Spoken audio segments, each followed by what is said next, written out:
L'Union européenne accompagne, cautionne, facilite le génocide. Il n'y a pas de génocide sans les composants de mitrailleuses envoyées par l'entreprise française Eurolink. Il n'y a pas de génocide sans les pièces d'avions de combat F-35 fournies par l'entreprise italienne Leonardo. Il n'y a pas de génocide sans les bulldozers du suédois Volvo qui rasent une par une les maisons des Gazaouis et arrachent les oliviers des Cisjordaniens. Il n'y a pas de génocide sans la faillite morale et la participation de celles et ceux qui ont le pouvoir de l'arrêter. Je veux les nommer ici.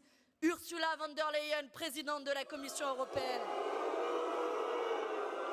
Emmanuel Macron, président français. Et ce n'est pas comme s'il n'avait pas le pouvoir.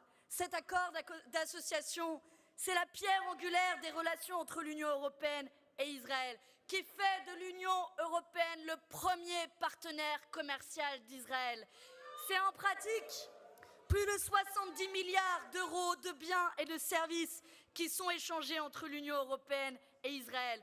Oui, je l'affirme ici, notre argent, votre argent, finance directement le génocide en Palestine. Et c'est précisément contre ça que nous avons lancé notre initiative citoyenne européenne. Et le comble de l'ironie, c'est qu'un article prévoit bien dans cet accord d'association le fait de lier cet accord au respect des droits humains. Pardon ? Mais les droits humains ne sont pas allègrement violés en Palestine et au Liban quand vous avez un mandat d'arrêt international qui est lancé contre le dirigeant israélien Benjamin Netanyahou. En réalité, la seule vraie question que j'ai envie de vous poser, c'est quand il y a eu plusieurs centaines de milliers de morts et de blessés en Palestine comme au Liban.